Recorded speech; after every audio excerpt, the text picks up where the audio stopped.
అంటే కళ్ళు పోయాయి అంటారా, కళ్ళు మూసుకుపోయాయి అంటారా? నాకు అర్థం కాదా. రాష్ట్రంలో ఒక అంశం మీద అట్టుడికిపోతుంది. ఎలా అంటే ధర్నాలు జరుగుతున్నాయి, ర్యాలీలు చేస్తున్నారు, ఎంపీడీఓ ఆఫీసులు ఎదుట, కలెక్టరేట్ల దగ్గర ధర్నాలు ర్యాలీలు చేస్తామంటే వీళ్ళ కళ్ళు కనపడలేదంటారని నాకు అర్థం కాదు. ఎందుకంటే రాష్ట్రంలో సమస్యల మీద స్పందించడానికి కదా మీడియా ఉంది. మరి ఎక్కడ పోయారు వీళ్ళంతా నాకు అర్థం కాదు. ఒక సాక్షిలో తప్ప, అంటే సాక్షి అని వాళ్ళని ఫేవర్గా మాట్లాడుతానే లేదండో. ఏంటంటే ఉన్న వాస్తవం, నేను అన్ని పేపర్లు చెక్ చేశాను, అన్ని ఛానల్ చెక్ చేసిన తర్వాతే మాట చెప్తున్నా. ఒక ఆంధ్రజ్యోతిలో తప్ప, ఆంధ్రజ్యోతిలో కూడాను నారా లోకేష్ గారు చేస్తానన్నారు న్యాయం అన్న ఐటమే తప్ప వీళ్ళు ధర్నాలు చేస్తున్న వీడియోలు లేవు. ఎవరి గురించి మాట్లాడతారంటే దివ్యాంగుల గురించి మాట్లాడే ముందు నాకు రిక్వెస్ట్ అండి, మర్చిపోయాను. ఫస్ట్ లైక్ చేయండి, చాలా మందికి తెలియాలి ఈ అంశం. లైక్ చేయండి, మీ బాధ్యత లైక్ చేస్తేనేది ఎక్కువ మందికి చేస్తారు. లైక్ చేయండి, కుదిరితే షేర్ చేయండి ఇలాంటి విషయాలు.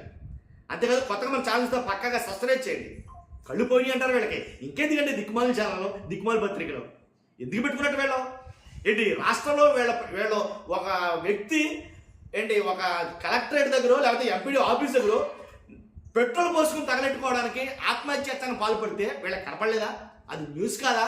అది రాదా పేపర్లో కానీ టీవీ ఛానల్లో కానీ? ఎందుకని? ఇప్పుడు ఫర్ ఎగ్జాంపుల్ బాపట్లలో సెల్ టవర్ ఎక్కేశాడు చల్ల రామయ్య అనే దివ్యాంగుడు. మరి ఎందుకని వీళ్ళ కళ్ళకి కనపడలేదు? వీళ్ళు ఎందుకని దాన్ని చూపించలేకపోతున్నారు? వీళ్ళు ఎందుకని అది రాయలేకపోతున్నారు? అర్థం కావట్లేదు నాకు.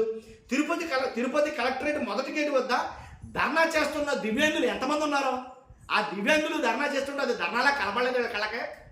రాష్ట్రంలో ప్రధాన సమస్య కదా వాళ్ళు పోయిందంటే వాళ్ళకు వచ్చే జీవనోపాధి ఏదైతే ఉందో, లేకపోతే దాని మీద ఆధారపడి బతుకుతున్నారు. అలా వాళ్ళ పెన్షన్ తీసేశారు. మరి వాళ్ళ పెన్షన్లన్నీ తీసేయడం అన్యాయం కాదా, అక్రమం కాదా? మరి వీళ్ళ కళ్ళు ఉన్నాయంటారా పోయాయంటారా? కానీ వీళ్ళు చూపించవసరం లేదా? వీళ్ళు రాయవసరం లేదా? కాబట్టి అంతేకాదు, ఒక బాపట్లలో కానీ కాదు, తిరుపతి అని కాదు, అనంతపురం కలెక్టరేట్ ఎదుట బయటించిన ధర్నా చేసినటువంటి దివ్యాంగులు వీళ్ళకి అవసరం లేదా? అది వార్త కాదా వీళ్ళకి? దేని వార్త? బదిలీ చేయడం మీద ఎంతసేపును. కాకపోతే తర్వాత ఎవరైతే ధర్నా చేస్తున్నప్పుడు ఒక సుమతి అనే మహిళ సమస్యలు పడిపోతుంది అమ్మాయి, కాబట్టి వాళ్ళు మరి ఇది వార్త కింద వాళ్ళు కనిపించదా? ప్రాణాపాయ స్థితిలోకి వెళ్ళిపోతాయి. అంతేకాదు అంబేద్కర్ కోనసీమ జిల్లా అమలాపురానికి చెందిన దివ్యాంగురాలు మెండు గంగాభవాని తన పెన్షన్ తీసేశారని మనోవేదనతో చనిపోతే అది వార్త కాదండి వీళ్ళకి. కానీ దివ్యాంగుల పెన్షన్లు సుమారుగా 80,000 మందికి నోటీసులు వెళ్ళాయి, మీ పెన్షన్లు తీసేస్తామని. అది వార్త కాదా? అది ప్రధాన వార్త కదా? అది రాయగా ఏ పత్రికలను రాయలేదండి. మరి దారుణంగాను ప్రజాస్వామ్యంలో ప్రజలు పడుతున్న కష్టాలను చూపించడమే కదా మీ ఫోర్త్ ఎస్టేట్ అని చెప్పుకునేది. కానీ ఇంకెందుకు ఇంకా నాలుగు తీసుకోవడానికి పని చేస్తాయి ఆ పేపర్లో, పొట్టలు కట్టుకోవాలి అట్లతోటి. కానీ అలాంటివి చూపించరా, అలాంటివి రాయరా? ఎంత దారుణమైనది.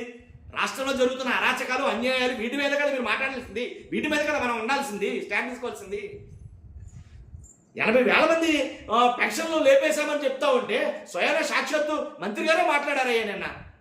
ఏమని మాట్లాడారు? 80,000 మంది అనర్హులుగా గుర్తించమని అన్నారు. 80,000 మంది అనర్హుల్లో 1,000-2,000 అనర్హులు ఉంటారేమో, కానీ మ్యాక్సిమం అందరూ అర్హులే, అందరూ డిజేబుల్డ్ పర్సన్సే. 80% ఏమో ఉన్నవాళ్ళే మళ్ళీ పైగాను, 40 బిలో కూడా కాదు.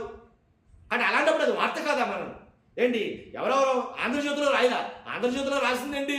ఒకటే రాశారు, నారా లోకేష్ గారు ఖచ్చితంగా దీనిపైన స్పందించారు, ఆయన న్యాయం చేస్తానన్నారు, అదొకటే. మరి ఈ ధర్నాలు ర్యాలీలు, పెట్రోల్ పోసుకొని ఆత్మహత్యత్నాలు, సెల్ టవర్లు ఎక్కేటాలు ఏంటి, ఇవన్నీ సమస్యలు పడిపోవటాలు, ఇవన్నీ అసలు మీ కళ్ళకే కనపడలేదా? ఎవరికి?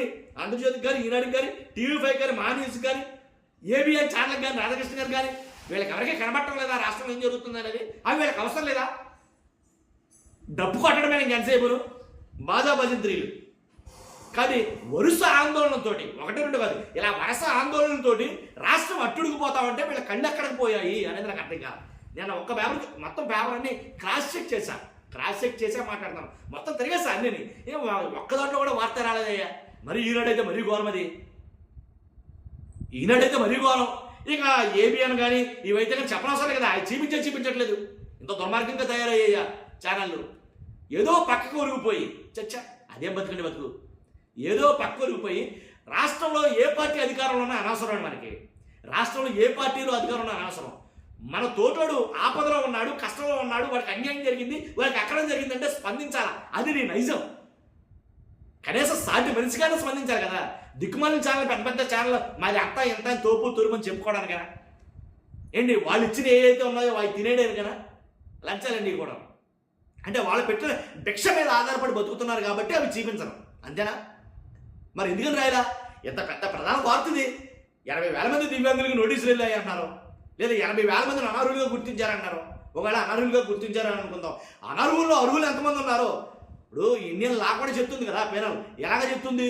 ఖచ్చితంగా ఒక దోషి మాత్రం, ఒక నిర్దోషి అంటే దోషులు ఎంతమంది అయినా తప్పించుకోవచ్చు, ఒక నిర్దోషి మాత్రం శిక్ష పడకూడదని మాట్లాడుతున్నట్టుగానే ఎక్కడ కూడా అర్హులు అనర్హులు ఎంతమంది తీసుకున్నా పర్లేదు, కానీ ఒక్క అర్హుడైనా సరే కోల్పోవడానికి కరెక్ట్ కాదు కదా నన్ను అడిగితే. అంటే నా పద్ధతి చెప్తున్నా.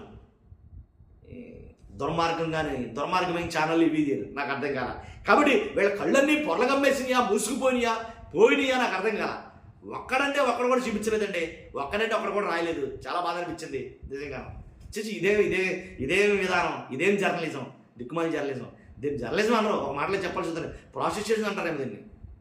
చూద్దాం, ఇలాగే ఉన్నట్టుంది. కాబట్టి నిజాలంటే ఖచ్చితంగా ప్రజలందరికీ తెలియాలంటే మీ బాధ్యతగా లైక్ చేయండి, షేర్ చేయండి, కొత్త మన ఛానల్తో పక్కగా సబ్స్క్రైబ్ చేయండి. Thank you very much.